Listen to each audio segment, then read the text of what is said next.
The year is 2030. Imagine you are the supreme commander of a hostile superpower. You have the ships, you have the soldiers, and you have the political will. You've just given the order to invade the United States of America. You aren't worried about the US Navy. Let's pretend, for the sake of this thought experiment, that the US military has magically vanished. Poof. Gone. No aircraft carriers, no Reaper drones, no Marines. Just the land, the people, and the infrastructure. You think this is going to be a walk in the park?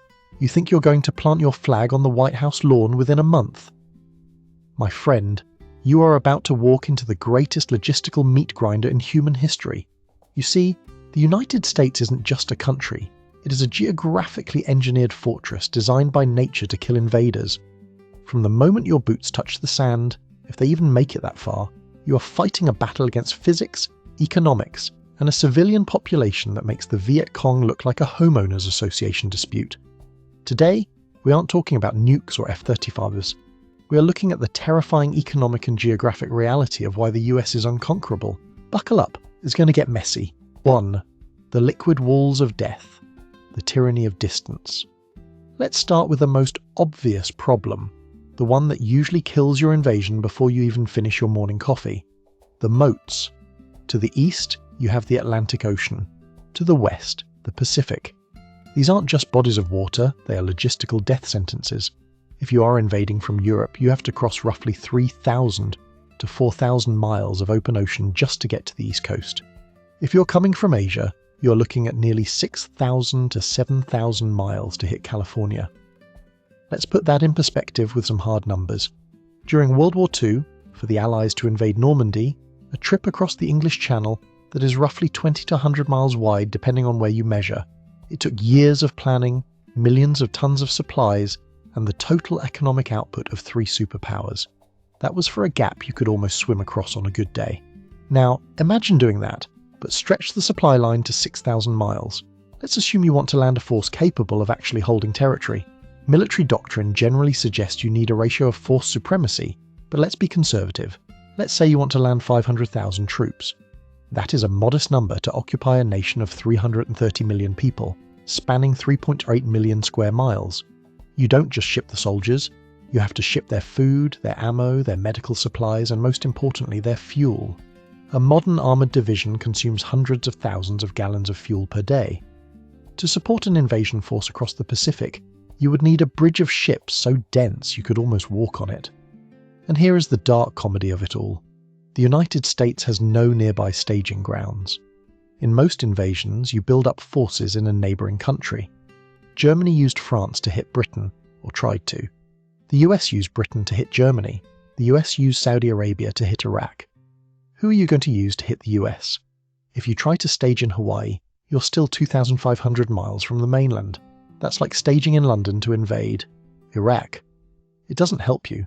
The sheer volume of shipping required to move a credible invasion force across the Atlantic or Pacific would be visible from space. It would take months to assemble. There is no surprise attack here. You aren't sneaking up on America. The moment you start loading those ships, the US economy, which we will get to later, shifts into total war mode.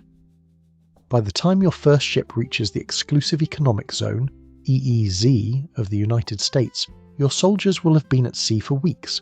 They are seasick. Their muscles have atrophied from confinement, and they are eating MREs. And what are they greeted with? Not a welcome mat.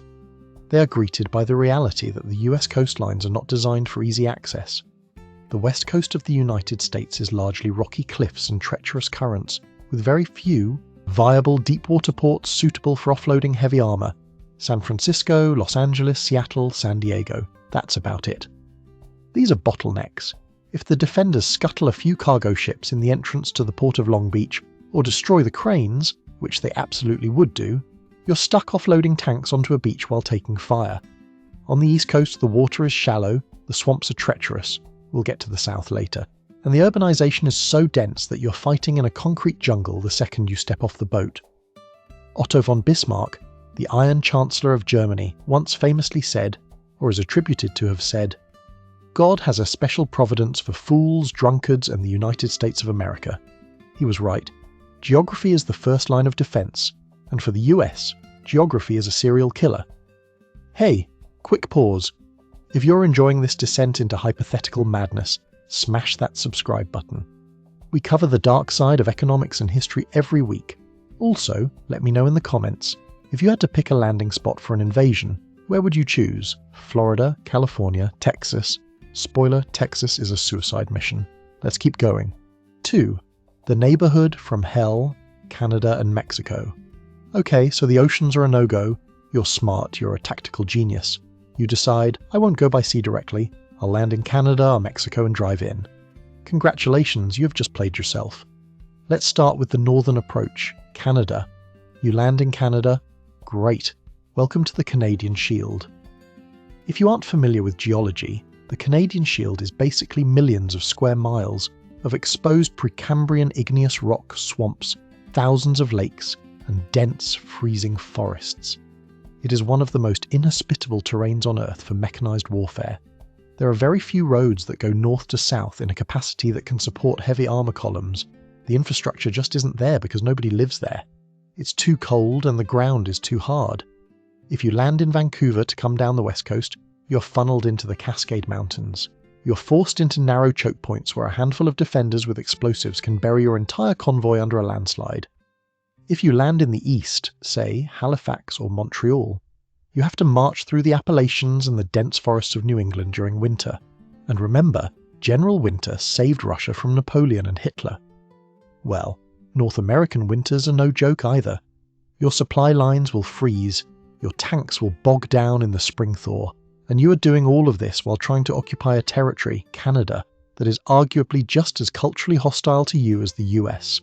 Okay, so north is out. Let's go south. Let's land in Mexico and drive up.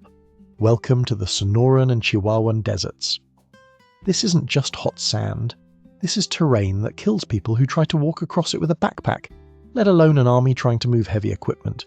It is arid, brutal, and lacks water sources. But the terrain isn't even your biggest problem here. It's the logistics of the border. The US-Mexico border is roughly 2,000 miles long. But where can you actually drive a tank across? Not many places. You have the Rio Grande acting as a natural moat for a huge chunk of it.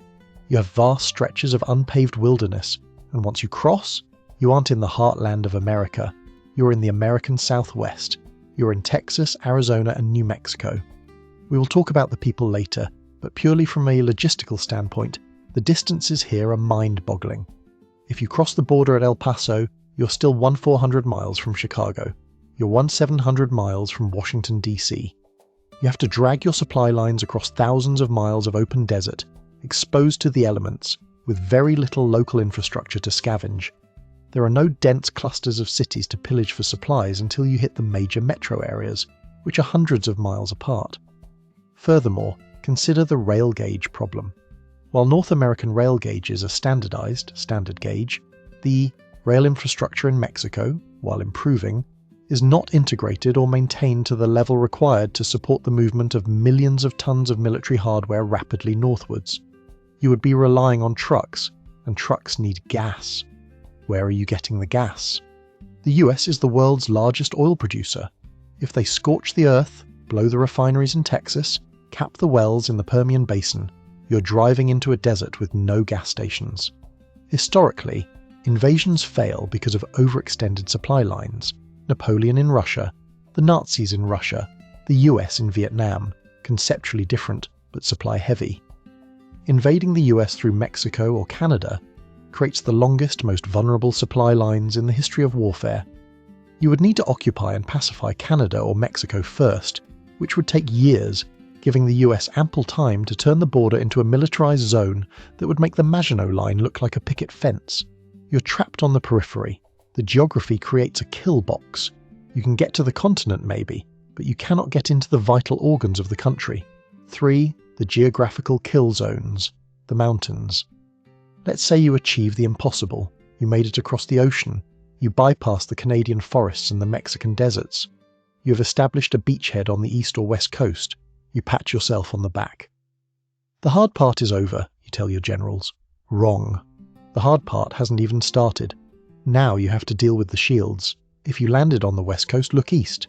Do you see that massive wall of jagged rock stretching from Canada to New Mexico? That is the Rocky Mountains. It is 3,000 miles long and at its widest points, over 300 miles wide. The peaks soar over 14,000 feet.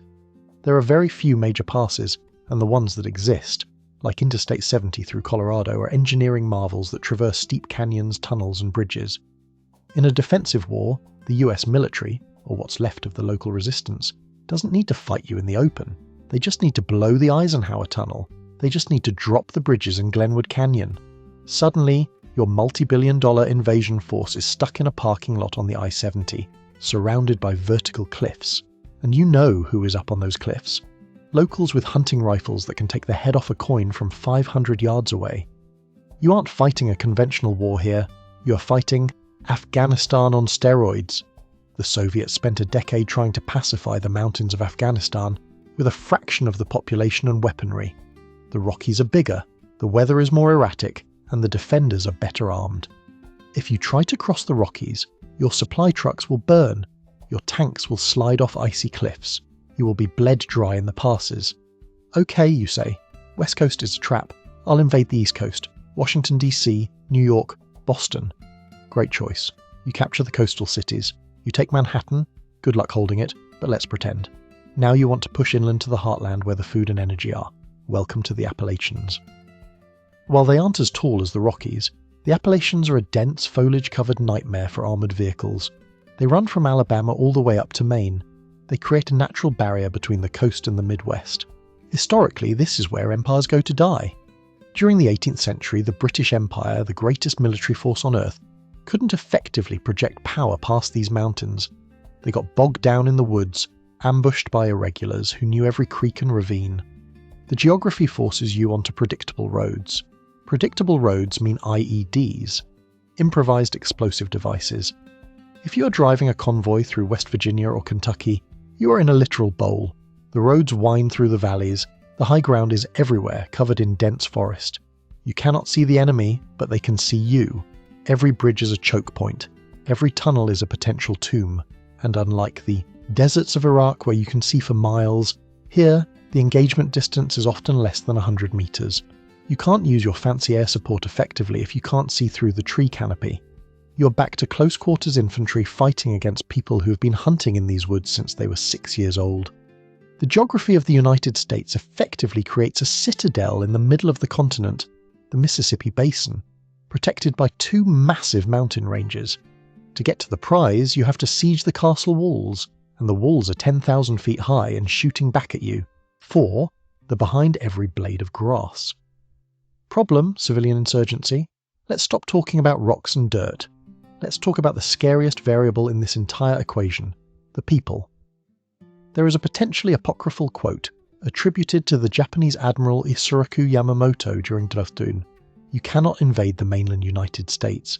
There would be a rifle behind every blade of grass. Whether he actually said it or not doesn't matter. The math makes it true. Let's look at the numbers, because they are genuinely hard to comprehend if you are not American. According to the Small Arms Survey, there are roughly 393 million civilian-owned firearms in the United States. That was the estimate a few years ago. The number is likely well over 400 million now. There are only about 335 million people in the country. Do the math. That is more than one gun for every man, woman, child and infant. But we know babies aren't packing heat, usually. The guns are concentrated. About 40-50% of households admit to owning a gun. But it's not just pistols and shotguns. We are talking about AR-15s, high-powered precision hunting rifles, and millions of rounds of ammunition. In the state of Wisconsin alone during the deer hunting season, roughly 600,000 hunters head into the woods. Let that sink in. If the Wisconsin deer hunters were an army, they would be the 8th largest standing army in the world. Bigger than the active duty military of France, bigger than Germany, bigger than Iran. And that is just one state. And those are just the registered hunters.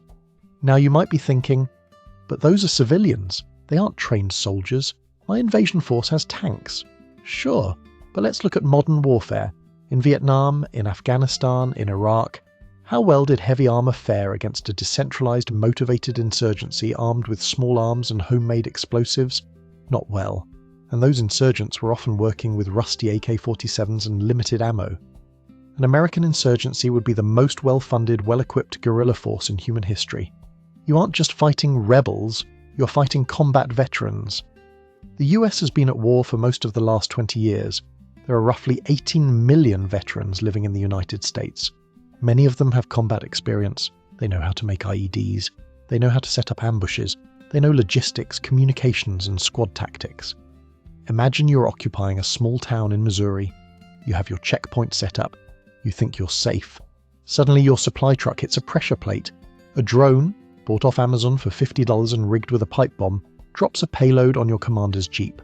Snipers engage you from 3 different directions using thermal optics they bought at a sporting goods store. You try to return fire, but they melt away into the suburbs, into the cornfields, into the woods. This isn't a war where you take the capital and the country surrenders. The US is a federation of states. If you take Washington, D.C., Texas doesn't care. Texas laughs at you. In fact, taking D.C. might just make the rest of the country fight harder. There is no head of the snake to cut off. The resistance would be hyper-local.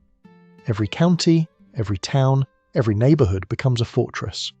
You would need a ratio of roughly 20 soldiers for every 1,000 civilians to effectively police a hostile population. For a country of 330 million, you would need an occupation force of 6.6 million soldiers. The entire active duty Chinese military is about 2 million. The entire active duty Russian military, pre-2022, was around 1 million. You literally do not have enough humans to occupy the United States.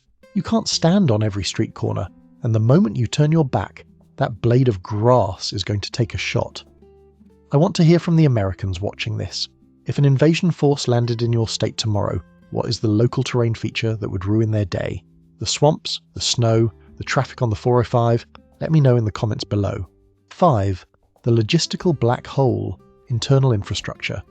Okay, so the people are shooting at you, the mountains are blocking you, and the oceans are isolating you. But surely if you capture the infrastructure, you can use it against them, right? Here is the irony. The US infrastructure is designed for commerce, not for conquest. The United States is massive. We talked about distance before, but let's talk about it in terms of time. Driving from New York to Los Angeles takes roughly 41 hours of non-stop driving. That is assuming no traffic, no blown bridges, and no ambushes. In a war zone, that trip could take months. The US relies heavily on its interstate highway system. It's a marvel of engineering. But it has a fatal flaw for an invader. Bridges. There are over 600,000 bridges in the United States. If the US defenders decide to execute a scorched earth policy, which they would, they don't need to destroy every road. They just need to drop the key bridges over the Mississippi, the Missouri, and the Ohio rivers. The Mississippi River Basin is the jugular vein of the continent. It splits the country in half. If you blow the bridges, the east and west are severed. For the US, this is manageable. Painful, but manageable, because they have the barges and the boats to move supplies on the river. For you, the invader, you're stuck on the bank.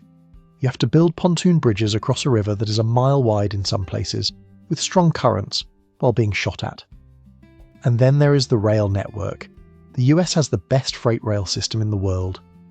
But it is privately owned and highly complex. If the operators sabotage the switching stations or derail locomotives in key tunnels, the entire network freezes. You can't just bring your own trains. The scale is too big. You're forced to rely on trucks. And as we mentioned earlier, trucks need fuel. The US has a strategic petroleum reserve. They have refineries. But in an invasion scenario, those refineries will be burning. The pipelines will be shut off. You will be sitting in the middle of Kansas, 1,000 miles from the ocean, with an empty tank, a broken bridge ahead of you, and an angry farmer behind you. This is the logistical black hole. The further you push in, the weaker you get. The further you push in, the stronger the resistance gets because they are fighting on their home turf, close to their own stockpiles. You're stretching a rubber band until it snaps, and when it snaps right in your face. 6. The economic suicide pill, mutually assured depression. Let's step away from the battlefield for a second. Let's assume you are a wizard. You have bypassed the navy, climbed the mountains, dodged the rednecks with AR-15s, and somehow kept your tanks fueled. You are actually winning the ground war. Congratulations. You have just triggered the economic apocalypse. And the victim isn't just the United States, it's you. This is the economic suicide pill. The United States is not just a participant in the global economy. In many ways, it is the operating system of the global economy. First, let's talk about the US dollar. It is the world's primary reserve currency. Roughly 60% of all foreign exchange reserves held by central banks are in USD. Most global trade, oil, gold, commodities, is priced in dollars. If you destabilize the US government to the point of collapse, the dollar becomes worthless. Good, you say. I hate the dollar. Think again. If the dollar hits zero, trillions of dollars of wealth sitting in your country's banks vanish overnight. Your own currency, which is likely pegged to or backed by assets valued in dollars, free falls. Global trade stops because nobody knows what anything is worth anymore. You aren't just invading a country, you are blowing up the bank where you keep your own life savings. Second, let's talk about tech and intellectual property. Where are your servers? Where is your cloud data? AWS, Amazon, Azure, Microsoft, Google Cloud. The physical infrastructure for the internet is heavily concentrated in the US. If you start bombing data centers in Virginia, where a massive chunk of the world's internet traffic flows, you don't just cut off Netflix for Americans. You crash your own banking software. You crash your own military communications. You blind your own satellites. And then there is the brain drain. In the event of an invasion, the US wouldn't just leave their tech for you to steal. They would execute Operation Paperclip in reverse. The smartest engineers, the nuclear scientists, the AI researchers, they're getting on planes or submarines and fleeing to allied nations. They are taking the encryption keys, the blueprints, and the source code with them. You conquer Silicon Valley, and what do you find? Empty buildings and bricked servers. The value isn't in the land, it's in the people and the systems. And those systems have poison pills built in. By invading the US, you're essentially shooting the pilot of the plane you're also a passenger on. The crash won't just kill the Americans, it will send your own nation back to the Stone Age. 7. The administrative nightmare, the ungovernable map. Finally, let's talk about the most boring yet most effective defense mechanism of all, federalism and bureaucracy. You think invading is hard? Try governing. The United States is not a monolith. It is 50 separate countries in a trenchcoat masquerading as a nation. In many centralized countries, if you capture the capital and kill the dictator, the war is over.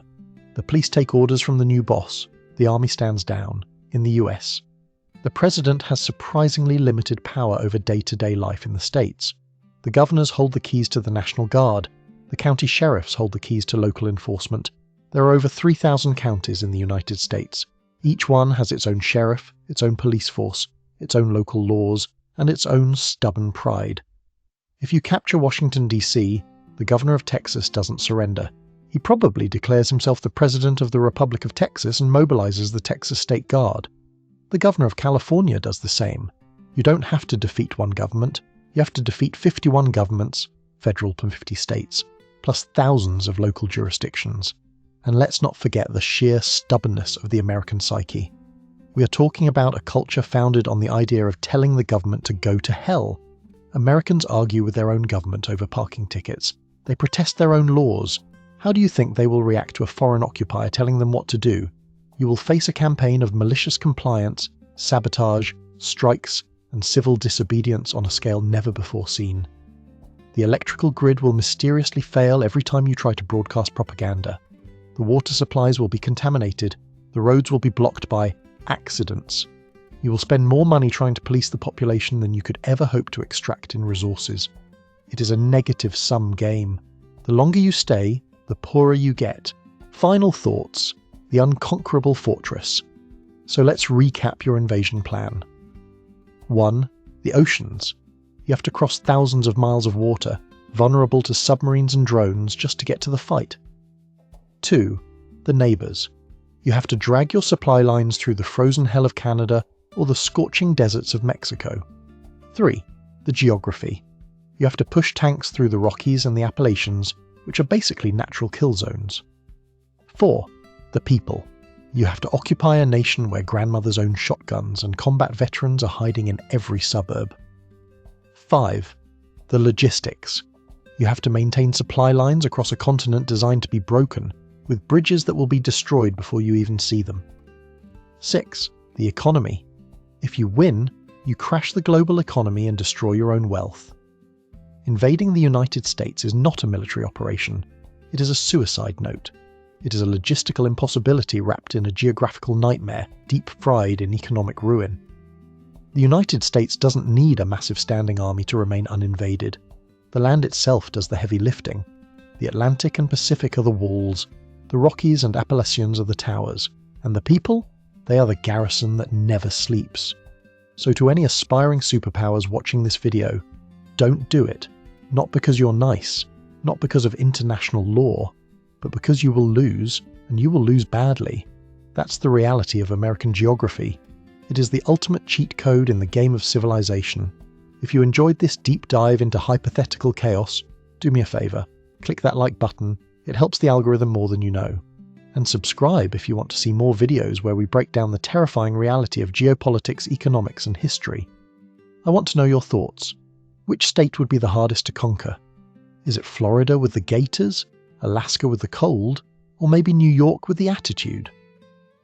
Leave your answer in the comments below. I'll be reading the best ones. Thanks for watching, and stay safe out there.